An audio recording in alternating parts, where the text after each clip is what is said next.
अस्सलाम वालेकुम व्यूअर्स। मुझे लगी थी भूख तो मैंने मम्मा के सामने फरमाइश रखी कि मुझे बना दे चाय पराठा। तो चाय तो सुबह सुबह मम्मा लोग बना लेते हैं, तो अभी ये मम्मा पराठा बना रही हैं। आप पूरा माहौल देख सकते हैं। ये मम्मा ने बना रही है अभी पराठा, आप आगे देख लें। अभी मम्मा अभी रोटी को पराठे को बेल रही हैं, तो उधर गैस पर तवा गर्म भी हो रहा है। तो अभी मम्मा पराठा बना रही है, आप देख सकते हैं। तो अभी साइड्स बना रही हैं, यानी कि और गोल गोल कर रही हैं पराठे को।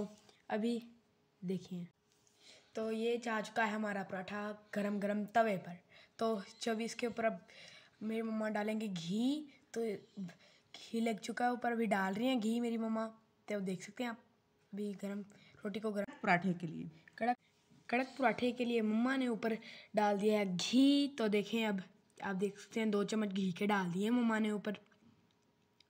देख सकते हैं आप, हमारा क्रिस्पी सा अच्छा सा पराठा बन रहा है।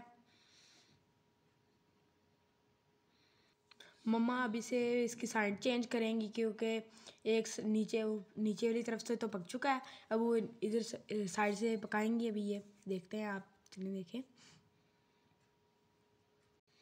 तो मम्मा ने साथ दूध भी रखा हुआ है गर्म होने के लिए। तो इधर साइड में हमारा वो पराठा भी बन रहा है, देख सकते हैं आप, क्रिस्पी सा पराठा हमारा। अभी मम्मा इसको अभी मम्मा ने साइड चेंज कर दी है, तो साथ में देख सकते हैं। मैंने 2 बार ही अभी अभी हमारा दूध बॉयल हो चुका था, तो मम्मा ने ऊपर ढक्कन भी दे दिया। अभी हमारा पराठा देख सकते हैं, क्रिस्पी सा पराठा भी रेडी होने ही वाला है, बस थोड़ी सी देर है। देख सकते हैं मम्मा साइड चेंज कर रही हैं। देखिए हमारा क्रिस्पी सा मुरकड़ा मुरकड़ा पराठा कहते हैं ना पंजाबी विच,